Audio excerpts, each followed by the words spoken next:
And I can see you. Can you hear and see me? Yes. Is the light good? Do we need less light, more light? No, your lighting is perfect. Mine's a little crazy with the sun setting here. But it's always something new whenever I do this. So we'll roll with it. It's good to go. Wonderful. Wonderful. Awesome, man. How are you? I am good. Looking forward to our chinwag. Our chinwang. What is that?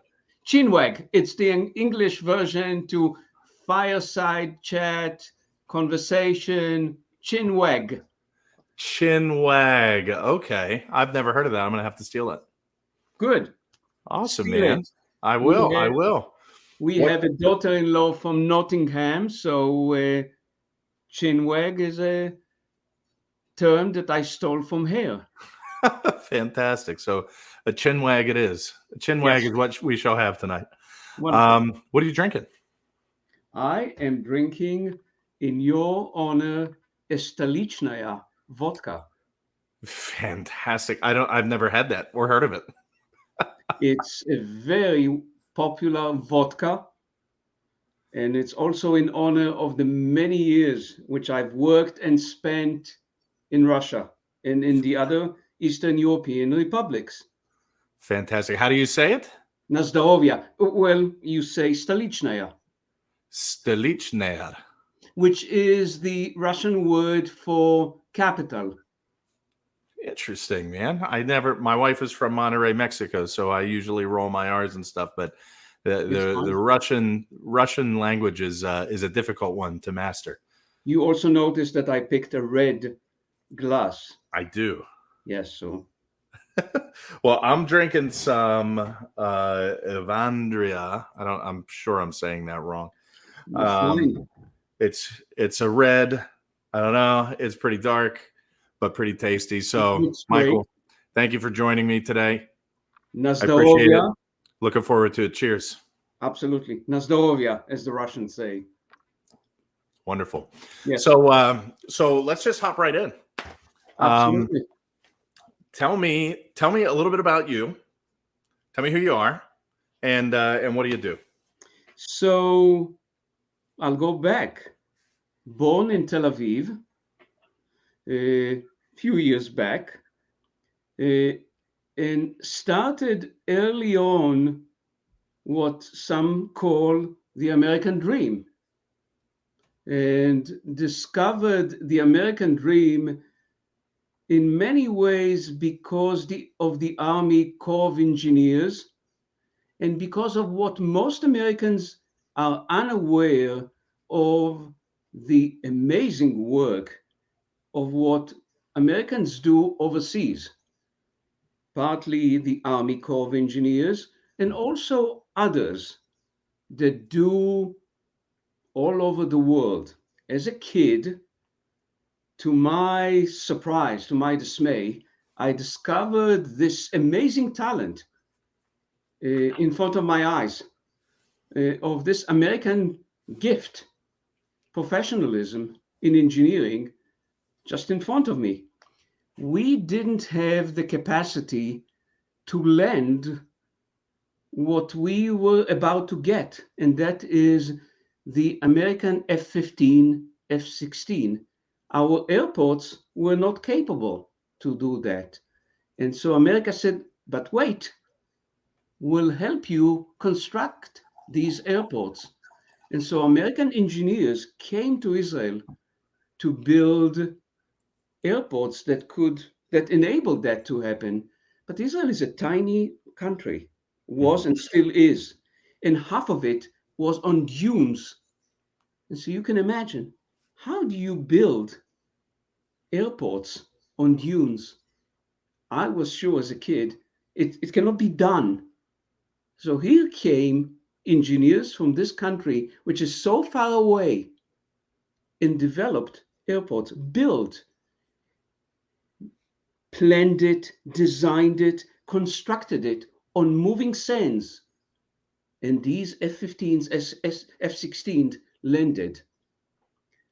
The circle of life is that on my board, on Best Robotic board, is an engineer, she, who worked for one of the sub-companies of Texas Instrument that was involved in such a project. This is the cycle of life. And so I started fantasizing that these people, these Americans, are gods. Otherwise, how can they do something like that? I became more and more curious as I grew up to try and meet these unbelievable people. Later in life, the 73 war broke in Israel, and this might, this unbelievable ability came to save us. I remember clearly standing on the shores of the Mediterranean War, seeing these unmarked planes landing within a cycle of minutes with medical supply, not weapons, but medical supply, food that President Nixon authorized from Europe. I've never seen as a kid those Hercules planes before. I remember the noise. Again, I wasn't able to fathom that. I grew up imagining this might. And so, as a young adult, when the opportunity came for me to travel here for the first time, I literally was idolizing that. I thought that this is a country unlike anything on the planet in terms of innovation, technology, talent. To make a long story short, I don't think I got disappointed. Sorry for the long introduction, but everything which I imagined I see in the young generation I now work with. Just a very different generation. Yeah. The American dream I thought of years ago is of course, in a different cycle. They do different things. They hold handheld devices. And they're probably way more talented. I hope my board member wouldn't take it the wrong way. They're probably more talented than she who worked on the F-15 and the F-16. But the American dream is alive and kicking. I wish my fellow Americans would believe in it as I see it. No, that's awesome, man. So I mean, you went all the way back. Tell me about what you're doing now. Give us an intro of what your responsibilities are now and who you do them with. And then I want to, because then I want to understand where you went from that young boy that was seeing the planes come in to where you are now, right? So in the middle, until I got to the US, I was invited to become an executive for an American organization in Moscow. That's the gap in between, which made us drink Stolichnaya vodka. So I spent few years on behalf of an American foundation as an executive stationed in Moscow, got a little bit of a buffer in between working on your behalf right then in New York, was grinded to American standards, to deliverables, to measurables, to an American HR, in between being an Israeli and becoming an American. And I'm a little bit underlining that there's a difference of dreaming of becoming an American, prepared. It's okay. And of course, you do need that transition. You do need to work with American leadership. And it doesn't really matter where it is. It's one thing to dream it. It's another thing to grind through the process, to work with leadership, to learn about networking, budget, people, and so many other things that are all community, that are all part of the American fabric. And so that was the 5 years, which became many more, of working on behalf of an American organization back and forth in the Eastern European bloc. In between, I also discovered the issue that became the transition to best robotics. And that is that thing that happened to us in the last decade, the skills gap. And that is that we have pushed our industry, our IoT, if you want, our automation, to such a sophistication, probably like we've never imagined. And that is amazing. But we never looked back. We never looked down. And we thought, what would it take to prepare those who need to work in this sophistication? We never stopped to think how sophisticated they need to be. It's to some extent surprising, because if the industry is sophisticated, if the automation, if the IoT is sophisticated, you don't need brain surgery to realize that those who will feed it need to be as much, if not much more, sophisticated. We didn't do that. And one day we woke up and discovered that the gap is so big and that it's growing, that the list of jobs is way bigger than those that apply. One issue we have. Two, those that apply cannot get in. No matter what they do, they cannot get in. They don't have the skills. Yeah. Which is fascinating because, I mean, personally, I've come across multiple people here in the Pittsburgh network that have loads of experience in robotics and software and otherwise, but are having a hard time finding a company, even with the amount of robotics companies that we have in the city of Pittsburgh. Yes. So I prepared something I want to show you. It's an inside document, so I'm not sharing it with you on the shared screen. Sure. I want to show you the entire list of skills which best trains. This is theoretically the list of skills that an employee should own, he, she, when they apply for the job. This is the list. Wow. So this is the entire list. How can we expect an employee to come if nobody ever trained her or he to own these? Right. It cannot be done 3 weeks before they apply. It has to be done from 3rd grade or from 1st grade. Yeah.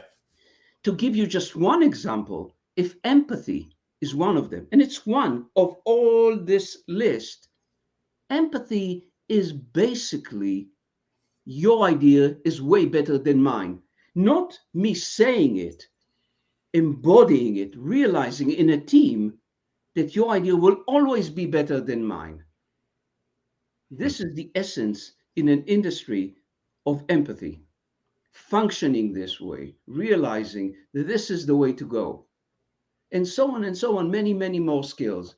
So after a decade of helping different governments developing solutions for the skills gap, and different governments, different countries have come up with band-aids to figure out how to solve it, because it threatens economies, it threatens major industries. They cannot figure out where to find the right employees. Yeah.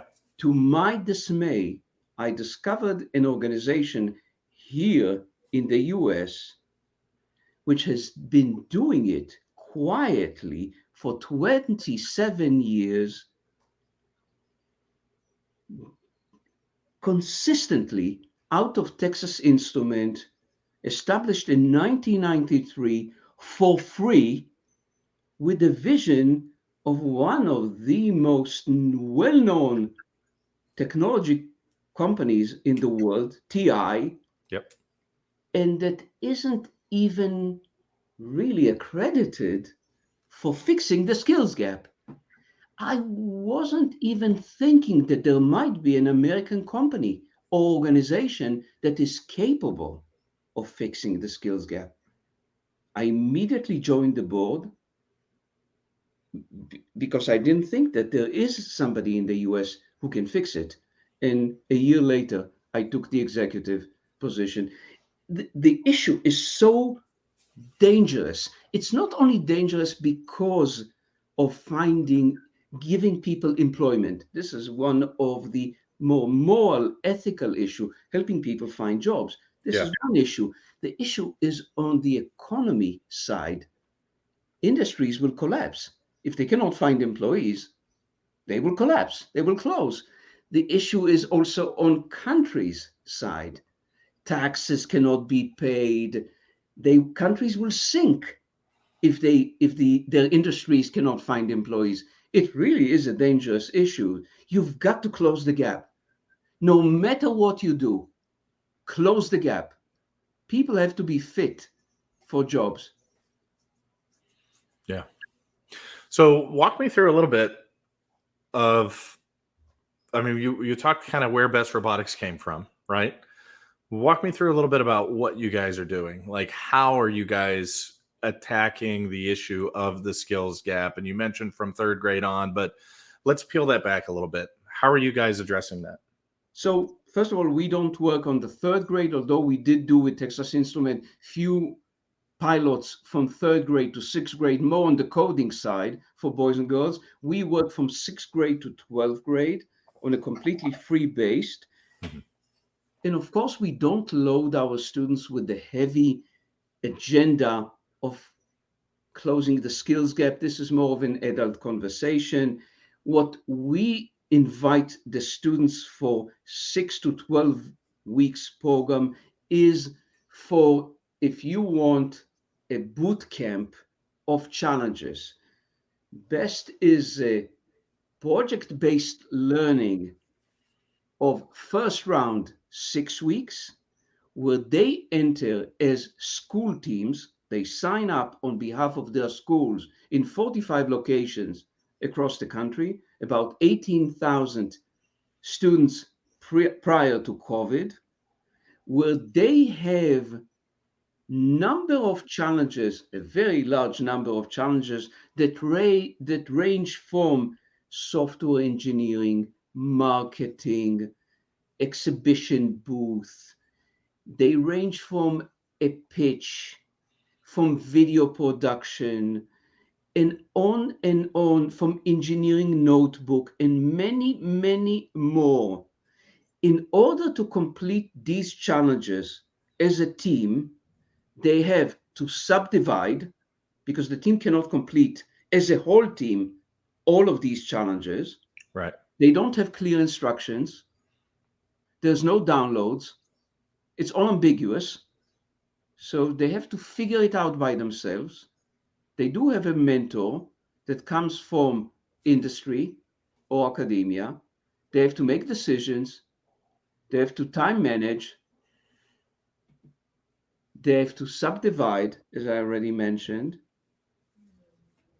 overcome conflicts. Basically, the Coca-Cola formula behind the scenes is that in order to come up with complete each of these challenges, they have to acquire the skills. Yeah.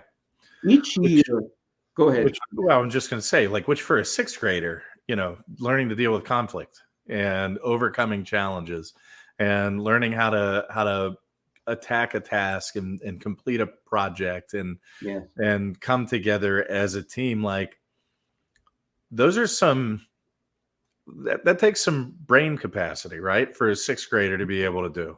Yes, the reason I'm laughing is because the part of, again, those secrets behind the scenes is that the teams are heterogeneous, which is one of those things that we want them to see. We want them to see what happens when you are not among those you date, when you are from 6 to 12 together, so you don't know your mates. Wow. So what happens when you are like that, and how does it influence your quality?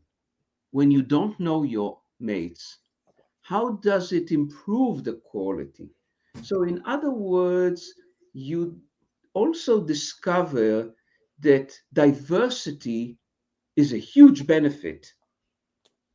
How do the young ones, on one hand, infuse new ideas, crazy ideas, solutions that nobody from the experience would think of? And I'll give you an example in a second. On the other hand, how do the more senior ones who've done it few years now Yeah. will train the young ones? So we want them to see the cycle. That's fascinating. So you said 45 states, 18,000 students, and is that per year, like per cohort, or is that? Gotta break down the numbers for me a little bit. So 45 branches, 17 states, Okay. 45 branches, hubs, as we call them, Yeah. many of them within universities, because again, part of the secrets or the Coca-Cola formula, if you want, is that there are mentors. Because if there's no downloads, there's no curriculum. They have to figure their way out. Think of it like an army navigation, GPS, your graduation navigation in the army. You're graduating from a course, uh, right? So if there's no instructions, where will they go? There's no Wikipedia. Well, how do they figure their way around all these adults like realities? The mentors. Yeah. So the mentors are being trained by BEST. So they do approach the mentors and they ask, what would I do in this software engineering coding or in this 90 seconds pitch, which for adults, I used to train Air Force officers who had a hard time doing a pitch. So how does a sixth grade girl and boy do that? Right. So they've got to acquire things that are hard. They get constant micro teaching feedback from these mentors and they improve all the time, all the time. They also have 7 years to master these skills because they will come as a team again and again and again. Part of the idea of the project based learning is that you will improve as you go, Yeah. that you will own these skills. The other piece of it is that you will own your skin. You will develop your skin. I want to give you an example because you mentioned the sixth grade. 2 years ago, I walked into one of our hubs in Penn State University in our state, and lo and behold, I see a sixth grade girl who seems to be leading her local hub in one of the teams, and she is mastering the most complex skills of autonomous driving sensors.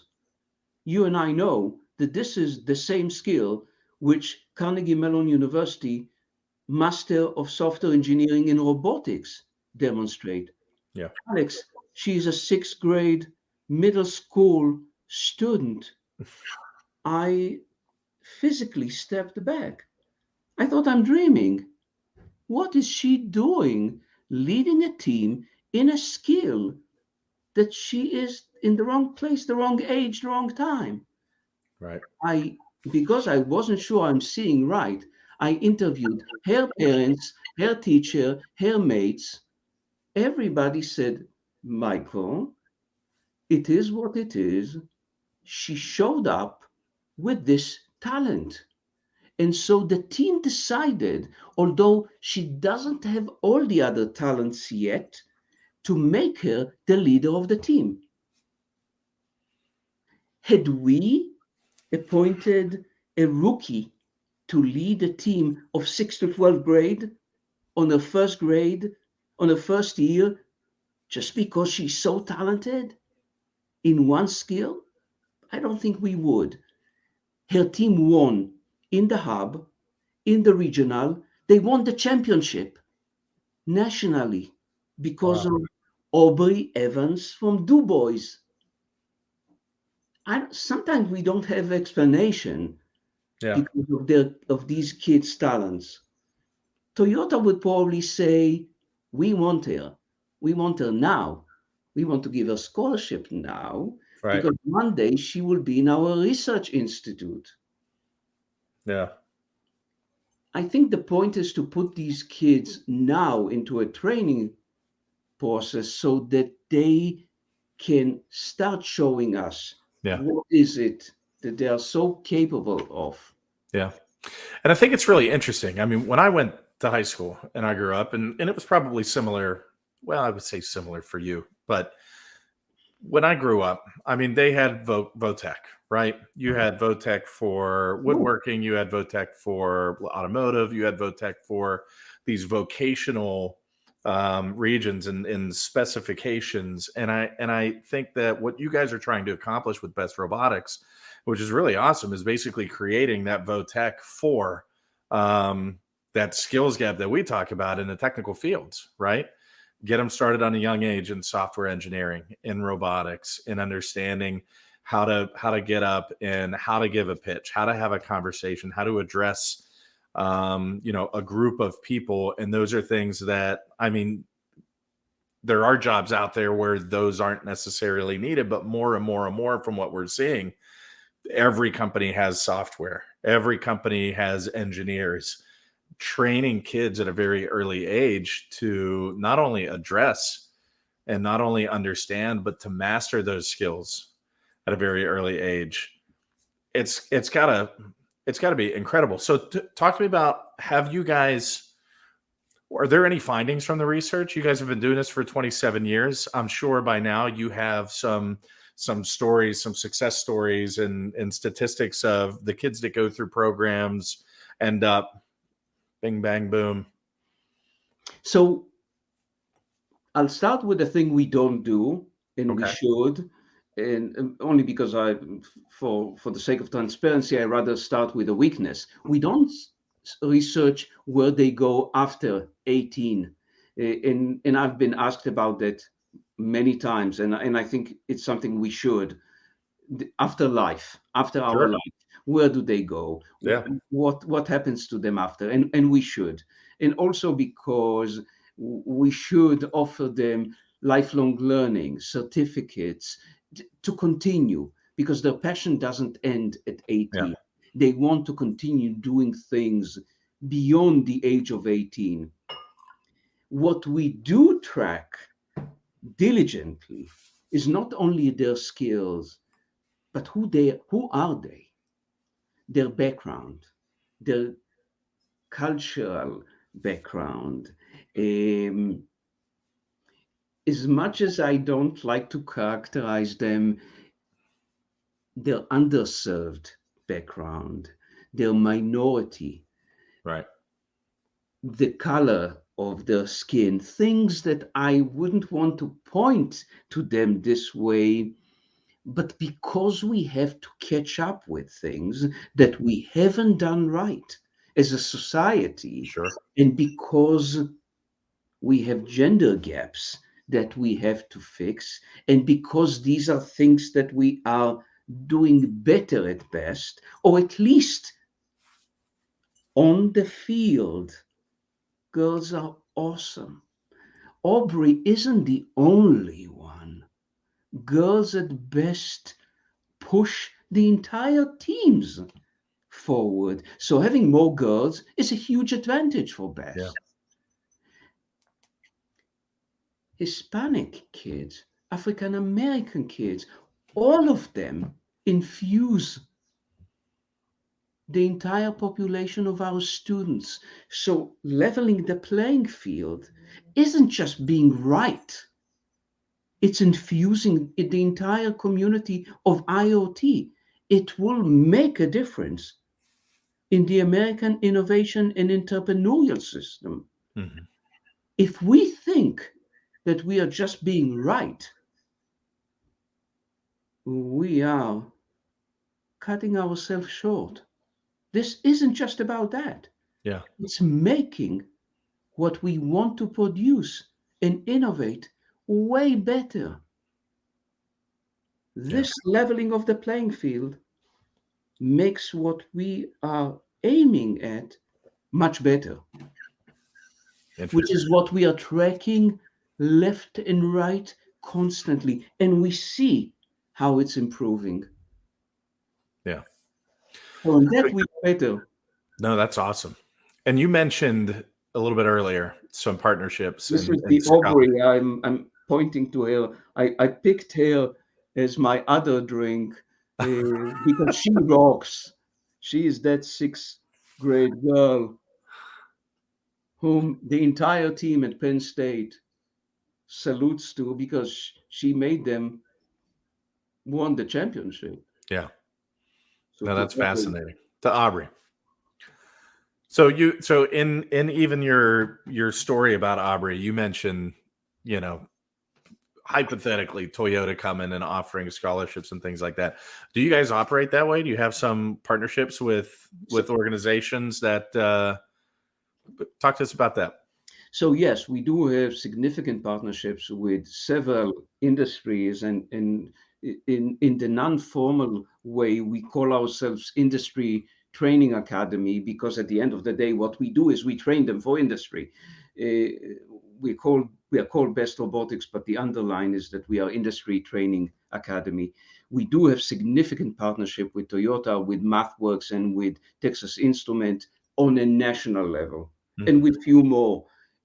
On the hubs level, in each of these states, you will see many more industries that are located, their headquarters is located in each of these hubs, in each of these states where the hub is. So you will see Bombardier, you will see Boeing, you will see others. Some of them are very significant, but because the headquarters is there, they've adopted the state best, such as Texas best, um, Georgia best, Arkansas best, Tennessee best, and so on, Right.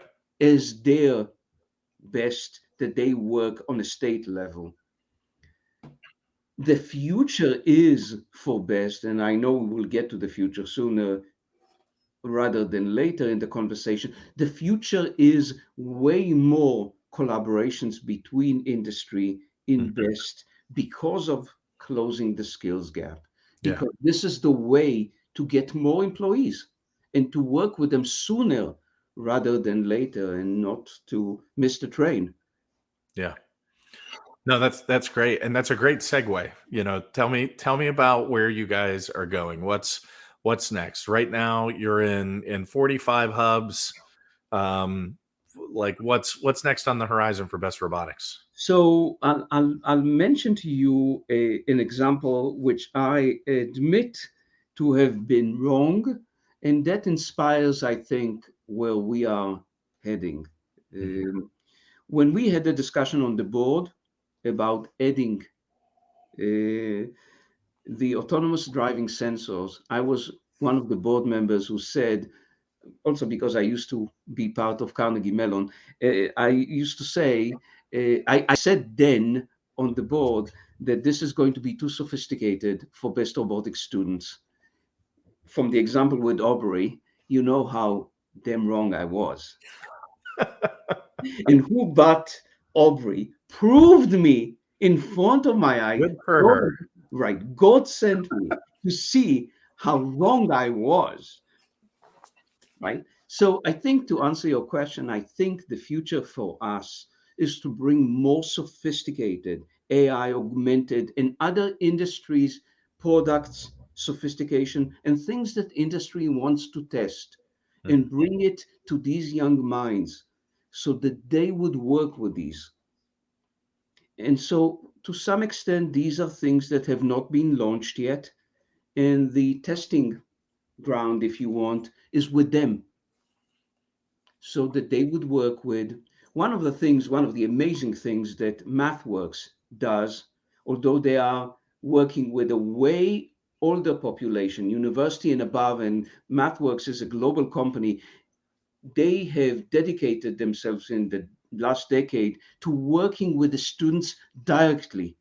Not only that they are giving the students Simulink and other products, but they are training the students directly.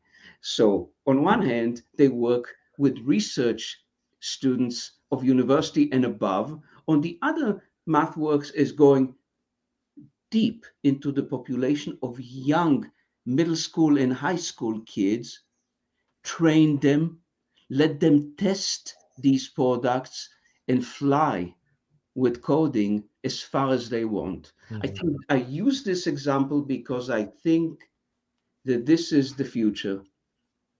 Industry coming deep into this young and talented population and saying, go with it. Show us where our future is. Break it, disrupt it, fail with it. Well, And and go. ultimately, I mean, if you're teaching kids, and because these are kids, I mean, if you're teaching kids these concepts, if you're teaching them the foundational constructs of robotics, of IoT, of Yes. AI and machine learning, and they're able to even somewhat grasp those concepts at an early age, how much more advanced by the time they graduate high school, they get into college, they get out of college, they're going to have such a deeper understanding. In my mind, I would think that that's how this would work, right? They're going to have a much deeper experience with those things than people that get out of high school and say, you know what, I'm going to be an engineer, I'm going to go into robotics. They finish a bachelor's degree and then they get their master's of science or in engineering or robotics, right? These kids are going to have what, 10 years Yes. One. greater experience? Yes. One of the conversations, and I bring the Russian experience into this conversation again. One of the conversations that I've had with the Russian officials when I was involved in a project there was that in order for them to make a decisive decision about an industry future for them, you cannot wait for them to decide about an academic decision. You've got to start at first grade. This Yeah. isn't a statement that comes from me. This is a statement that comes from a president, not mine, Mhm. theirs. When he said, if you want them to make a decision about a master's degree in IoT, start at first grade, teaching them robotics at first grade. Then they will choose IoT at undergraduate and master's degree, and then IoT will be their career for the rest of their life. Listen, it makes sense. I mean, it does. And Yes, I have a lot of feelings on this topic of this skills gap and colleges and what we're doing and what we're not doing to set kids up appropriately for the future. But I mean, like that statement, that's not a wrong statement to say, right? it's just that it's such a committing statement. It If is. you accept it, you need to go and train them from a very early age, and you cannot turn your back to it. Right. If you accept it, the entire our Ministry of Education in DC, the federal one, and all the 50 states have to say I and do it, including the budget to it. It isn't just a nicety, Yeah.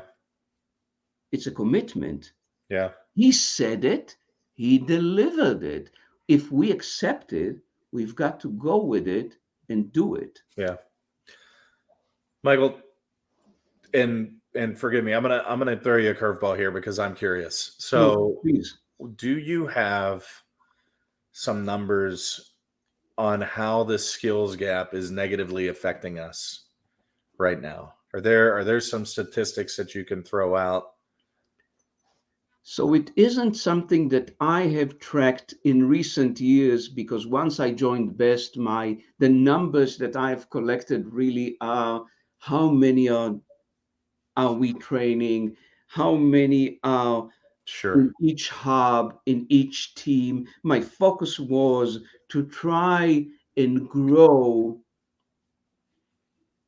I'll throw a curveball back at you, Alex. Okay. Because this is a free program, Yeah.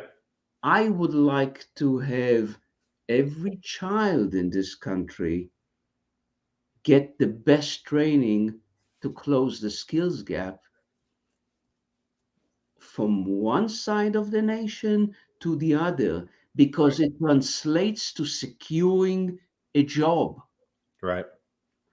I am less worried about the widening skills gap.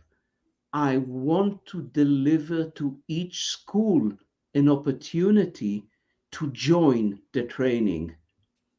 This is for me. I go to sleep and I ask myself, why didn't I invite another school? Why didn't I invite this school? It's free. Why aren't they inside? For me, it's almost like an excuse the extremity in it. It's like a sin. Why Yeah. not? It doesn't cost a penny. Yeah. That for me is the pain. You cannot live in a idealism of the American dream and not deliver it. Once you own it, you have to be committed and share it. Yeah. And that's awesome. I've got so much respect, and I mean, it's just what you guys do is awesome. You're Thank giving you. kids a chance to do some really incredible things and to grow in some areas that otherwise they'd have to wait until college or beyond, right? Until they're well within their careers, maybe to even address or to learn. And I think it's fantastic. I know we're coming up on 40 minutes, and before we wrap any of these up, I always ask this, and I want to ask you the same. What is something that our listeners can do to help Best Robotics move the needle forward? What are you guys looking for right now? So we've expanded the issue of getting industry involved. So we don't need to expand that. That was covered extensively. Mhm. I'll tell you the other piece which I'm discovering to be a missing piece of the puzzle. I think, to the surprise of many, for kids to believe in a dream, they need to see the Alex, the Jennifer, the Jessica, the Michael. They need to fall in love with someone in their career. They need to say, I'd like to be like her. What did it take from you to become who you are? I Yeah. encourage our viewers, our listeners, to come in volunteers, to become mentors for these teams. There's no way the training is enough without a she whom the girl can say, wow, if you made it, so will I. Hmm. I think without that, the training is worthless. Yeah. The mentor is always 51% and above. Yeah. It's awesome. One more question before we go. If you were to have the opportunity to give yourself some advice, the younger you, that little boy that was watching those planes come in or was watching them build the airstrip, what is one piece of advice that you would give yourself? Wow. I know that's a tough one. That- I think the fact that I saw the amazing things in people and that I rejected noticing the cracks, the deviations, the faults that were always there, but that I saw the beauties in people, is what enabled me to sail through. It's not that there were no difficulties. There were, and Mm. there always are. But what I think sails through for each of us is that there is unbelievable capacity, talent, brilliancy in every single individual I've come Wow. across. That is the advice. Watch that. Pay attention to that. And that will sail you through. Interesting. Awesome, man. Michael, I appreciate so much your time tonight. Thanks for joining me. Thanks for sharing your story. Thanks for sharing Best Robotics story. Is there anything else that you would like to say? Anything else that you would like to share before we wrap up? Alex, what an amazing opportunity and what an amazing conversation.